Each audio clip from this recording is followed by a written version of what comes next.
मैले भरे नै तिर्दैछ। यो भत्काइरहेको बुवाकै हो? बुवा यो तर अगाडिको भत्काइरहेको कहाँनिर थियो हजुरको?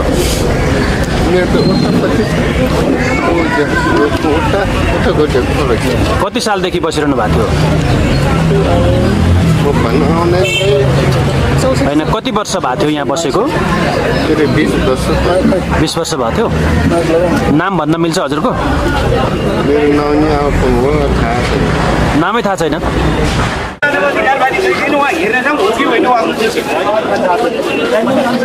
बिरामी मान्छेले भिक्सन नदिने भने हाम्रो गरिबको कुरा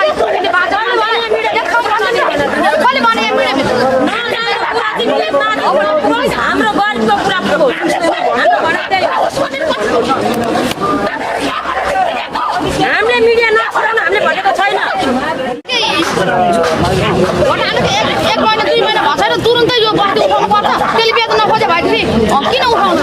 सल्लाहले ल बस्ती कतै बनाइदिए भएदेखि हुँदैन थियो। हजुरहरूलाई नागार्जुनमा एउटा वासस्थान बनाइदिएको छ, उहाँलाई त्यो त्यस्तामा गएर के यत्रो कम्ता अडिन्छ बस्ती बनाएको हाल रङ्गशालामा हामीले यहाँबाट लिएर जाने, त्यहाँ होल्ड गर्ने, उहाँहरूको विषयमा बुझ्ने, आफ्नो गन्तव्यमा आफ्नो घरतिर जाने कि अथवा हामीले व्यवस्था गरेको ठाउँतिर जाने भनेर त्यहाँ छलफल गरेर बल्ल पठाउने हो।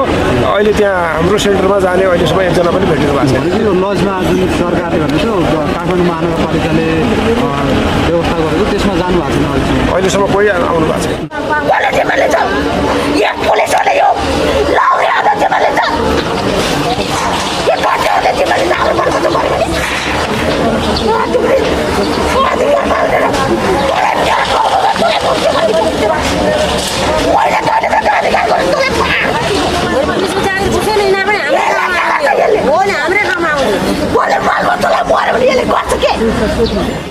सुकुम्बासीहरूको चाहिँ एउटा गुनासो के आयो भने शनिबार र आइतबार 2 दिन दिइएको थियो टहराहरू खाली गर्नका लागि।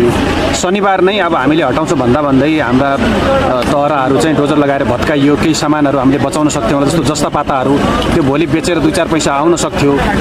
यो यतातिर के हो खास चाहिँ आजै पुरै क्लियर गर्ने भन्ने हो तपाईँहरूको रणनीति? हेर्नुहोस् न, बोल्नका लागि जति पनि शब्द चयन गर्न पाइन्छ, जे पनि बोल्न पाइन्छ। गत वर्ष पनि हामीले एटिएम गरेको ठाउँ यही नै हो।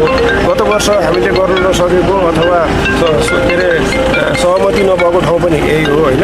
त्यो कारणले गर्दाखेरि कसले के भन्नुभयो भन्दा पनि